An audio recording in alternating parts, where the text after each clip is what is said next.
우리 전후 잘못 인사하겠습니다. 잘 오셨습니다. 은혜 받고 가시기 바랍니다.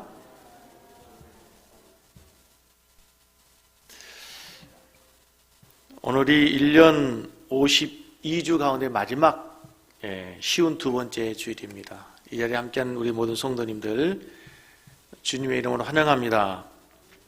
축복합니다. 오늘도 하나님께서 우리에게 말씀하는 시간이 되기를 원합니다. 한 해 동안 수고 많이 하셨습니다. 수고한 우리 모두에게, 스스로에게, 또 옆에 분들에게 우리 격려와 또 위로의 박수를 한번 보내겠습니다. 한번 오른손에, 가슴에 우리 오른손 한번 올려보시기 바랍니다. 저를 한번 따라해 보시기 바랍니다. 수고했어, 수고했어. 자기 자신에게 진심으로 위로하면서 다시 한번 하겠습니다. 수고했어, 수고했어. 다시 한번 하겠습니다. 잘했어, 잘했어. 그리고 다시 한번 인사하겠습니다. 자기 자신에게 잘 될 거야. 그렇게 될 줄로 믿습니다. 네, 수고했습니다. 잘했습니다. 또 주님 안에서 잘 될 줄로 믿습니다. 여러분, 그리스도인으로 산다는 것은 얼마나 행복한 일인지 모릅니다. 그리스도인이 되었다는 것은 하나님의 자녀가 되었다는 것입니다. 죄 사함 받고 죽음의 문제가 해결되고 이제 영원한 생명을 누리는 존재가 되었다는 겁니다. 얼마나 행복합니까? 그러나 이제 그리스도인다운 삶이 되는 것은 저절로 되지 않습니다. 그리스도인다운 삶, 그리스도인답게 사는 것은 대단히 힘들고 어려운 일입니다. 그래서 오늘도 우리는 그리스도인다워지기 위해서, 그리스도인답게 살기 위해서 하나님 말씀을 듣습니다. 우리가 하나님 말씀을 듣는 것은 종교적 의무감에서 그리고 종교적 형식으로 끝나면 안 됩니다. 지금도 하나님께서 나에게 내가 하나님의 자녀답게 되도록 하기 위해서, 나의 부족한 것을 새롭게 하기 위해서 이 시간 하나님이 친히 말씀하시는 시간이 되기를 원합니다. 하나님의 말씀을 듣는 것은 내가 살아계신 하나님의 그 말씀을 듣고 그리스도인답게, 하나님의 자녀답게 살도록 하기 위해서입니다. 그래서 세상으로부터 그리스도인답다, 하나님으로부터 그래 참 내 아들답구나 라고 칭찬을 듣는 것입니다. 오늘도 사도 바울은 우리 성도들에게, 그리고 오늘 섬기는 교회 성도들에게 한 해를 마감하고 새해를 시작하는 우리 성도들에게 말씀하십니다. 귀 기울여 들으시는 시간이 되기를 바랍니다. 1절입니다. 같이 읽습니다.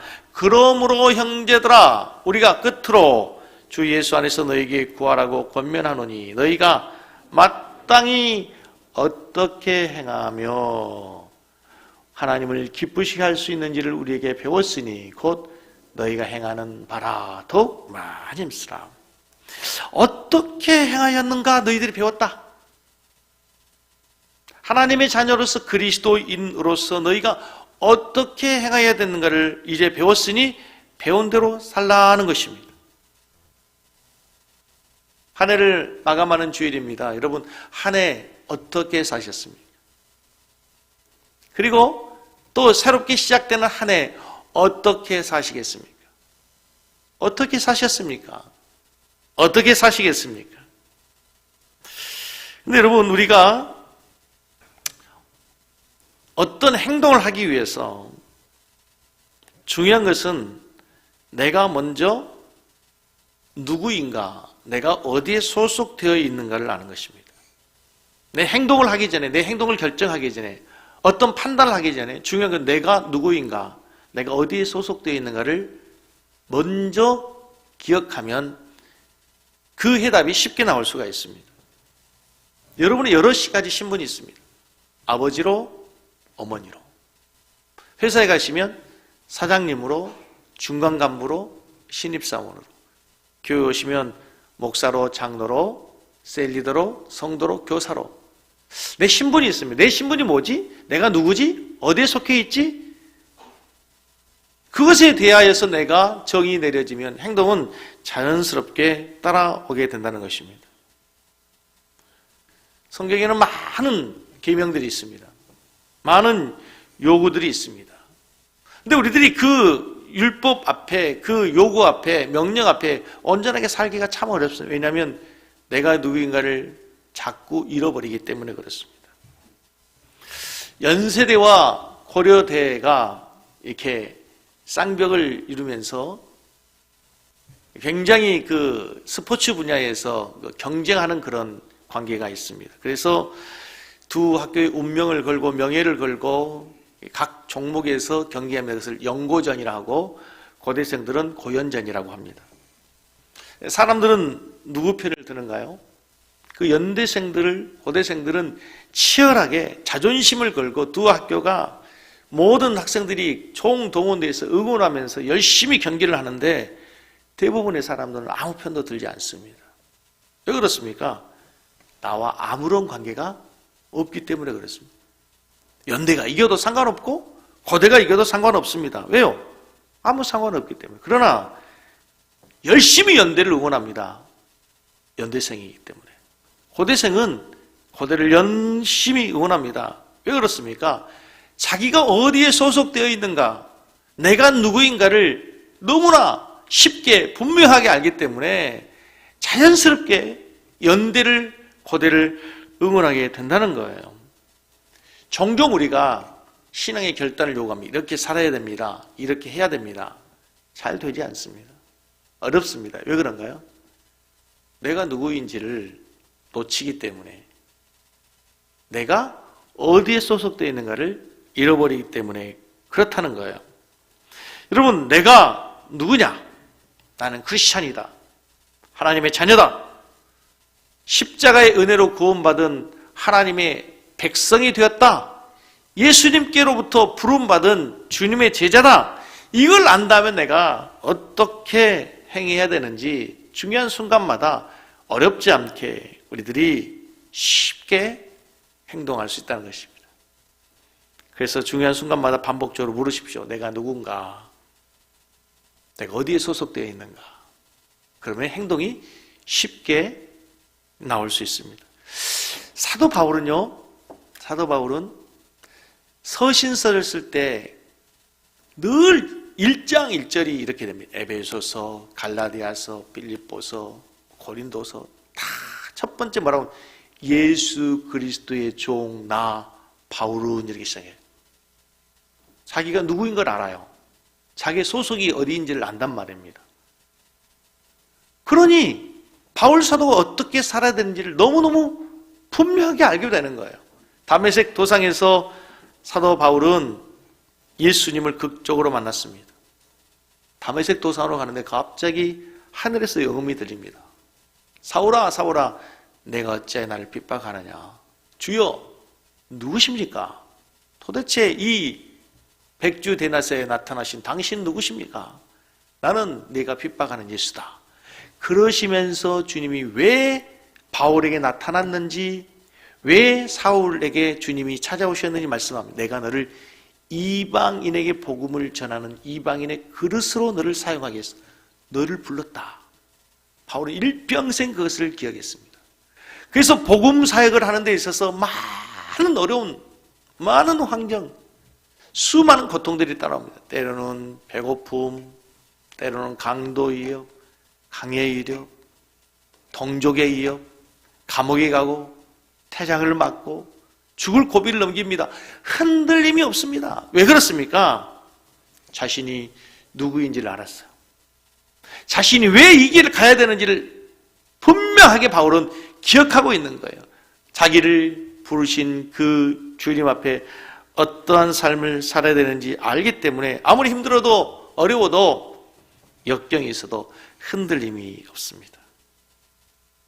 사랑하는 성도 여러분, 여러분 누구십니까? 여러분 지금 왜 여기에 있습니까? 우리를 구원하신 하나님께서 하나님의 자녀된 우리에게 오늘 우리가 어떻게 살아야 된다고 말씀하십니까? 4장 1절을 다시 보시겠습니다. 그러므로 형제들아 끝으로 주 예수 안에서 너희에게 구하고 권면하노니 너희가 마땅히 어떻게 행하며 그 다음에 하나님을 기쁘시게 할 수 있는지를 우리에게 배웠으니. 여러분, 우리가 하나님을 알고 하나님의 자녀가 되었다면 어떻게 살아야 됩니까? 하나님을 기쁘시게 하는 삶을 살아라. 하나님을 기쁘시게 하는 삶을 사는 것, 이게 구원받은 성도들의 삶입니다.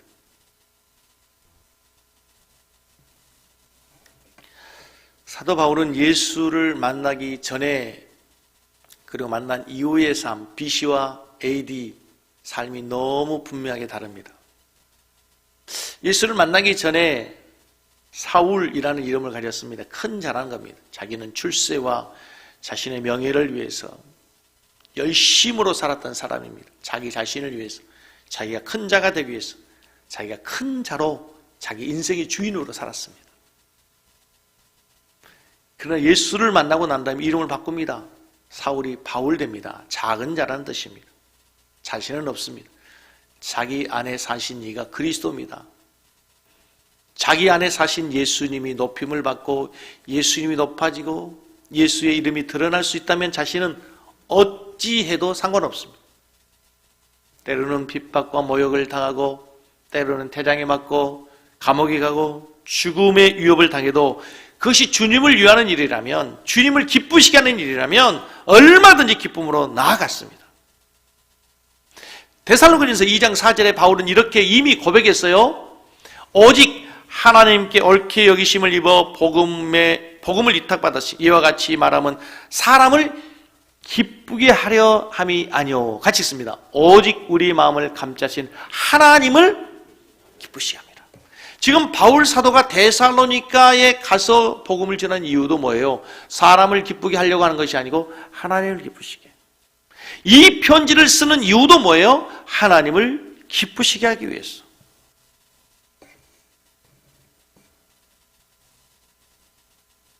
오늘 성경 본문을 자세히 보면 참 이 데살로니가 교회가 부러운 교회인 것은요, 바울 사도가 뭐라고 인정하냐면 너희들이 이미 이런 삶을 살고 있다는 거예요.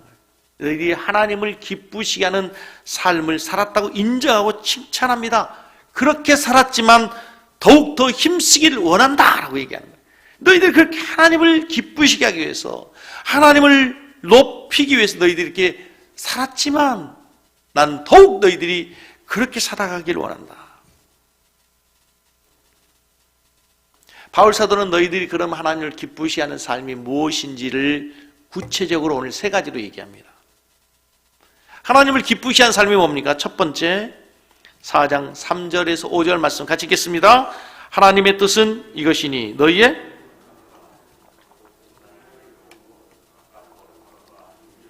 자기의 아내 대할 줄을 알고 하나님 모르는 이방인과 같이 세격을 따르기 말하라. 하나님을 기쁘시게 하는 첫 번째 삶이 뭐예요? 거룩함을 잃지 말아라.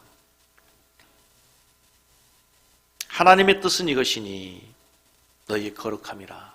한번 따라서 하겠습니다. 하나님의 뜻은 우리의 거룩함입니다. 거룩합니다. 하나님의 뜻, 우리는 거창하게 생각하지 않아요. 선교사가 되고 교회를 건축하고 막 엄청난 일을 해야 된다고 생각하는데, 하나님이 우리를 향해서 하나님이 원하시는 뜻은 너희들이 거룩해 해라. 근데 오늘 본문을 다시 보십시오. 하나님을 거룩하게 하는 삶을 말씀하면서 하나님의 자녀로 거룩한 삶을 살아가는 첫 번째를 뭘과 연관시키냐면 성적인 순결, 부부 생활로 연결하고 있어요. 오늘 이 본문이 독특한 점이 바로 그것입니다. 거룩한 것은 여러 가지가 있을 수도 있죠. 하나님 앞에 거룩한 삶은 말씀을 많이 읽고 금식하고 기도하고, 그렇죠. 예배자의 삶을 살고, 이 모든 것이 다 거룩한 삶이에요. 그런데 바울은 특별히 너희들이 하나님의 자녀로서 하나님을 기쁘시게 하는 자로 살기 위해서 하나님의 뜻 가운데 살아야 하는데, 하나님을 기쁘시게 하는 첫 번째 삶이 너희들이 부부간에 성적으로 거룩해라. 순결해라. 자, 그렇다면 우리가 왜 바울 사도는 거룩함을 얘기하면서 갑자기 첫 번째로 부부간의 순결을 얘기할까요? 조금 전에 말씀했던 것처럼 내가 누구인가를 다시 한번 알아보는 거예요. 내가 누구인가를 알면 돼요. 이 본문의 말씀은 4장 1절, 2절, 3절은 어디와 연결됐어요? 어디와 연결됐어요? 3장 말씀 마지막 부분과 연결되어 있는 거예요. 우리 성경에는 그냥 3장 4절로 나누어졌지만 원래 이 성경은 하나의 편지예요. 3장의 맨 마지막에 보면은 하나님께서 다시 오신다. 주 예수 그리스도께서 강림하실 때에 주님이 우리 앞에 오시는 거예요. 그 주님 앞에 서야 돼요. 우리가 주님 앞에 가든지. 그때 우리의 신분이 뭐라고 그랬어요? 지난주에 그리스도의 신부란 말이에요. 그러기 때문에 그리스도의 신부이기 때문에, 신랑과 신부이기 때문에 너희들이 거룩해야 되는 거예요. 신랑을 맞이하는 신부에게 요구되는 가장 중요한 것은 뭐겠습니까? 거룩한 삶이죠. 내일 모레 결혼해야 될 예비 신부가 난잡한 삶을 산다고 생각해 보십시오. 그거는 신부의 삶이 아니죠. 우리가 주님 앞에 서야 되기 때문에, 신랑을 맞이한 신부로 살기 때문에 그 하나님과의 거룩함의 상징으로 부부간의 관계도 거룩해라. 뿐만 아니고 당시 이제 사도 바울이 지금 이 편지를 쓰고 있는 시대 배경이 어디예요? 로마 시대예요. 로마 시대. 로마가 다스리는 사회는 굉장히 커다란 대제국을 이루고 수많은 나라들을 정복한 대제국을 이루어서 모든 것이 풍요로웠습니다. 로마 사람들은, 로마인에게는. 그러면서 차츰 로마 사회가 타락하기 시작합니다. 성적으로. 그래서 로마서 1장에 보면 이미 동성애가 있었어요. 동성애가. 남녀 간의 이 부부 생활, 성적인 생활에 만족하지 못하고 이제 더 타락하면, 우리나라가 지금 대단히 이 위험한 시국에 있죠. 차별금지법, 동성애자들. 이 정말 우리가 생명 걸고 목숨 걸고 조국을 지키기 위해서, 교회를 지키기 위해서, 우리 후손들을 지키기 위해서 이걸 막아야 될 악법입니다. 악법. 근데 로마 시대에는 여러분 잘 알고 계신 것처럼 많은 나라를 정복하면서 전쟁에 승리하면 전리품을 가져오게 되죠. 뭘 가져옵니까? 귀금속들을 가져오겠죠. 그리고 곡식들을 가져와야 군량미가 풍부해야 되니까 군사들이 먹기 위해서 곡식들이 전리품으로 취해지게 되죠. 그 다음에 뭘 가져옵니까? 젊은 남녀 젊은이들을 노예로 끌고 오죠. 그래서 남자들은 뭐예요? 때로는 군인으로, 때로는 농사를 짓는 노동력으로 젊은이들을 사용합니다. 여성들은 뭘까요? 여성들은 쉽게 생각할 수 있는 것처럼 집안일을 단순히 거두는 종이 아니라 이제 젊은이들은 귀족들의, 그리고 로마 평민들의 성적 유의의 대상이 되는 거죠. 당시 시대의 풍조가 그랬습니다. 폼페이 최후의 날이라고 하는 그 소설을 보면 그 책의 내용에 수많은, 대부분의 내용들이 다 그런 로마 사회의 타락상을 고발합니다. 시대적 상황이 그랬어요. 그리고 더 중요한 것은 오늘 4장 5절을 보면 바울 사도가 왜 우리에게, 성도들에게, 데살로니가 교회 성도들에게 거룩하라 말씀하는가? 사회적인 배경과 문화적 배경이 있기도 하지만 오늘 음행을 언급하는 더 큰 이유가 있어요. 4장 5절을 같이 보겠습니다. 하나님을 모르는 이방인과 같이 뭘 따르지 말고? 세욕을 따르지 말고. 하나님을 모르는 이방인들이 세욕을 따르는 삶이 뭐냐면 우상숭배입니다. 우상숭배. 여러분 잘 아신 것처럼 고대 로마 시대, 그리고 헬라 제국의 그런 제사의식의 많은 부분은 인간의 본능 가운데 내재되어 있는 그 세욕,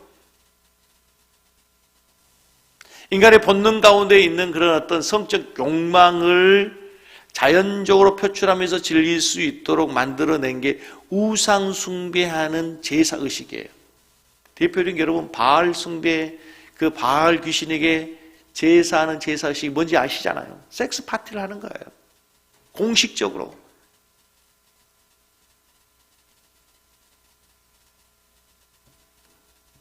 이런 시대적인 배경을 가지고 사도 바울께서 우상 숭배의 죄악, 특히 음란한 성적 쾌락을 즐기는 우상 숭배를 멀리하라는 말이에요. 그리고 실제 삶에서 음행으로 인한 사회적인 많은 문제들이 생겨요. 하나님의 창조의 질서를 벗어났을 때 그게 파괴가 오잖아요. 단순한 타락으로 끝나는 것이 아니라 개인의 삶이 파괴되고 가정이 파괴되고 사회 질서가 무너지고, 그래서 사도 바울은 성적 죄악에 빠지지 말고 거룩함을 지켜라. 그 거룩함을 지키는 가장 좋은 방법이 뭐예요? 4장 4절이에요. 4장 4절을 다시 한번 보겠습니다. 각각 거룩함과 존귀함으로 자기의 아내 대할 줄을 알아라. 하나님이 짝지어 주신 아내를, 남편을 각각 거룩함과 존귀함으로 아내를 대하고 남편을 대라.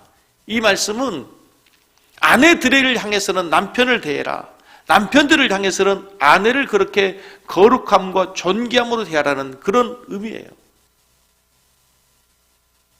사랑하는 성도 여러분, 먼저 가정에서 여러분 부부간에 서로 존귀하게 여기고 거룩하게 여기고 하나님이 짝지어 주신 귀한 배필들을 하나님의 사랑과 은혜와 긍휼로 바라볼 수 있기를 주의 이름으로 축복합니다.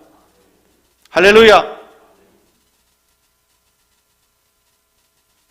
거룩하게 산다고 하는 게 뭐예요? 구별되게 사는 거예요. 구별되게.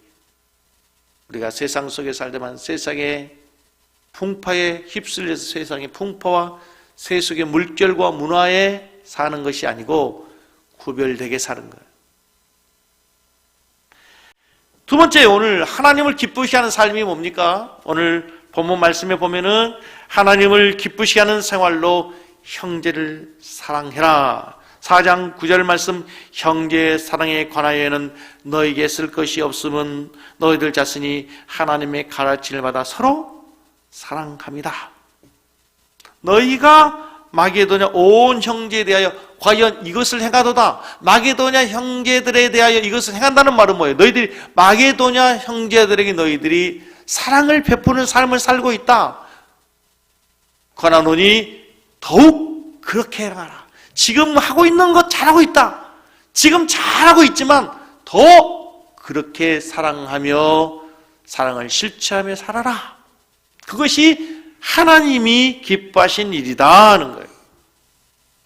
한 가지 분명한 것은 우리가 사랑해라 얼마나 많이 들었습니까? 그런데 그 사랑이라는 입술로만의 사랑이 아니라 행함과 실천함으로, 진실함으로, 삶으로 실천하는 것이 실천적 사랑이 성경에서 요구하는 사랑인 줄로 믿습니다. 아멘? 입술로만의 사랑이 아니에요.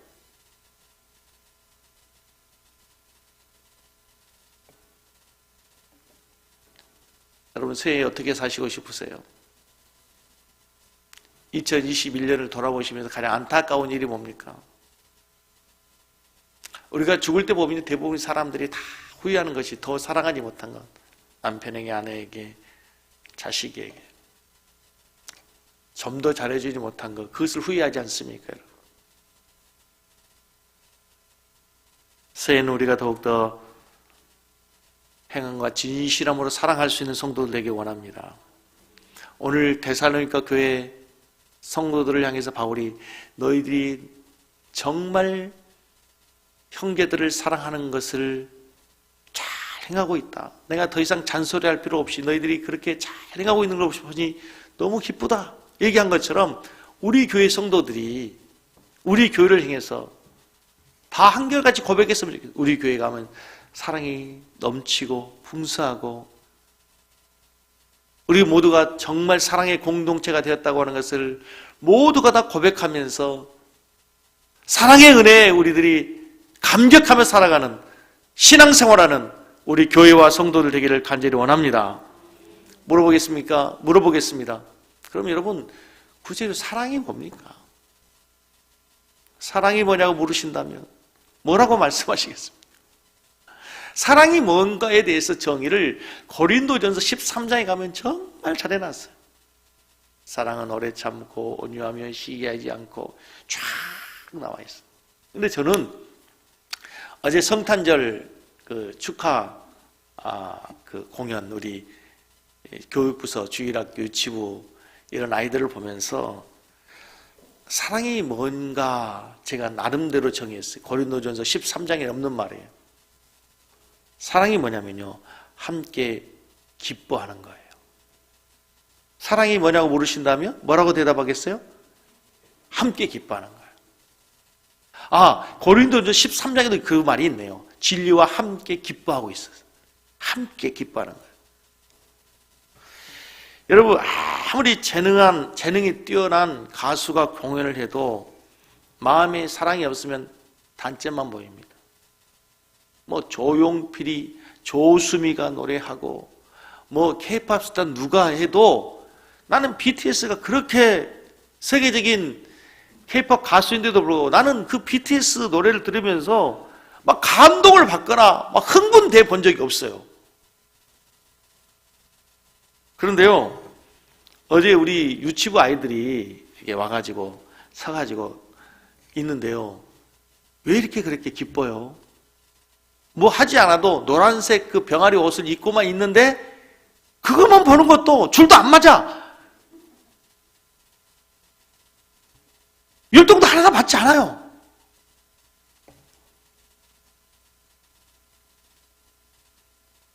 선생님이 가르쳐준 율동과 상관없이 막 돌아다녀. 근데도 기뻐요. 근데도 너무 즐거워요. 왜 그래요? 내 새끼니까, 사랑하니까. 여러분, TV에 얼마나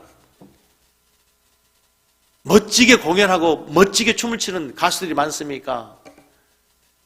그런데 엄마들은 저 뒤에 있다가요, 앞으로 와요. 막 달려와. 왜인가 했더니 내 새끼 찍으려고, 동영상 찍으려고. 에? 대단한 것도 없어요. 근데도 불구하고 카메라에 담으려고. 심지어는 할아버지도 오고요, 할머니도 오고요, 그거 보려고 외할아버지, 외할머니가 오는 경우도 있어요. 왜 그래요? 사랑하기 때문에 그래요. 사랑이 뭐예요? 함께 기뻐하는 거예요. 함께 즐거워하는 거예요.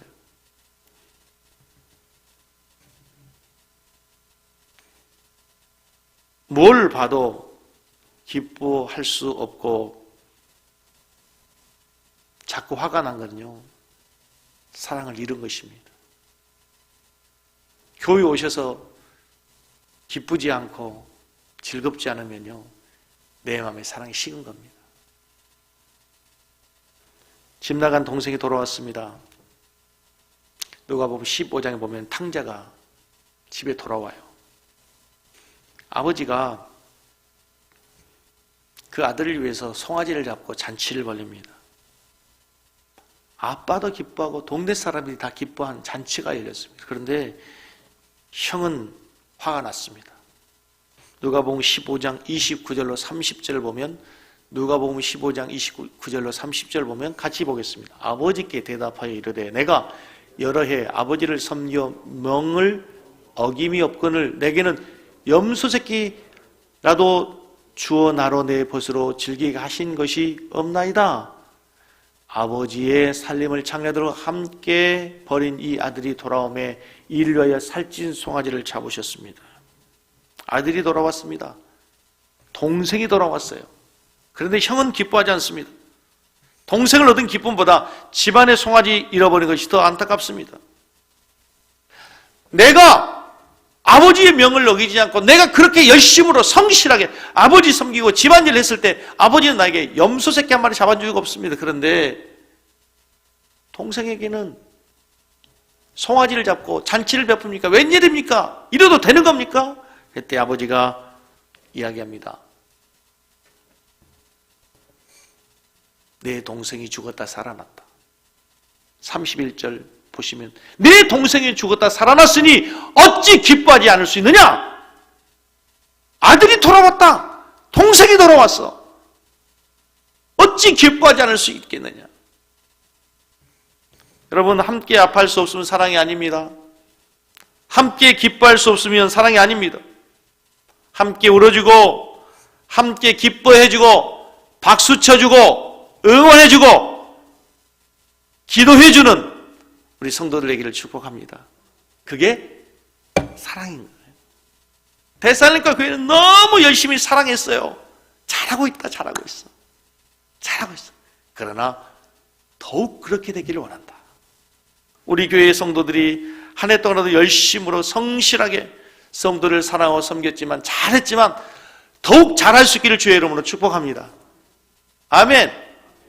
세 번째, 하나님의 기뻐하는 일이 뭡니까? 열심히 일하랍니다. 열심히 수고해라. 4장 11절 12절을 같이 보겠습니다. 또 너에게 명한 것 같이 조용히 자기 일을 하고 너희 손으로 일하기를 힘쓰라. 자, 11절 다시 보겠습니다. 11절 다시 보겠습니다. 11절 너희에게 명한 것 같이 조용히 자기 일을 하고 너희 손으로 일하기를 어떻게 해라? 힘쓰라. 여러분, 하나님이 기뻐하는 일은 여러분이 생각한 것보다 훨씬 더 단순합니다. 훨씬 더 쉽습니다. 하나님이 기뻐하는 것은 우리의 삶 현장에서 우리에게 주어진 일들을 조용히 자기 일을 하는 것, 그리고 우리의 손으로 일하기를 힘쓰는 거예요. 물론 일하고 싶지만 일할 수 없는 실직자들의 아픔을 압니다. 이건 실직자들에게 하는 얘기가 아니죠. 일할 수 있을 때에 일하십시오.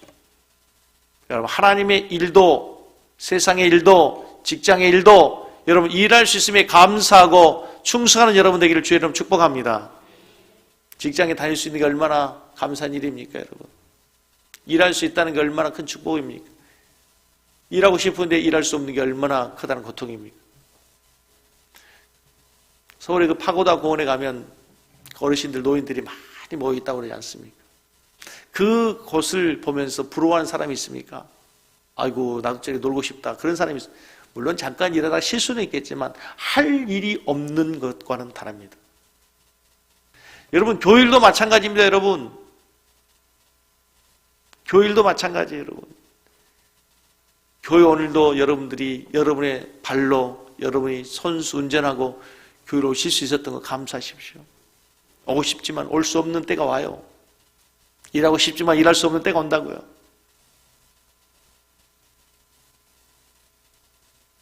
특별히 내년도에 직분자 임명을 위해서 지금 기도하면서 이걸 만드는데요, 어려워요.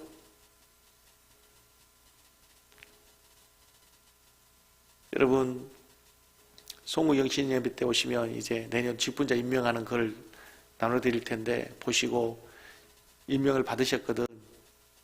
감사하면서 기쁨으로 주님을 섬기고 교회를 섬길 수 있기를 주의 이름으로 축복합니다.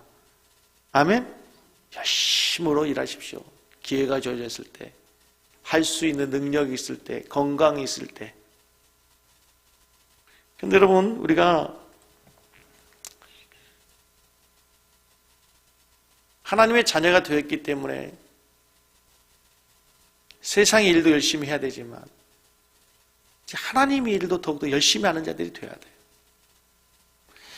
오래전 가남 농군학교 김용기 장로님 운영하시는 크리스찬 젊은이들 훈련소가 있었습니다. 그 훈련소에 가서 이렇게 훈련을 받다 보면 식사하기 전에 늘 외치던 구호가 있었답니다. 책에 보니까 그렇게 나와 있더라고요. 일하기 싫거든 먹지도 말라. 일하기 싫거든 먹지도 말라. 그리고 가나안 농군학교에 가면 모든 돌들이 입구에서부터 세워져 있답니다. 서 있답니다. 돌들도 누워있지 마라.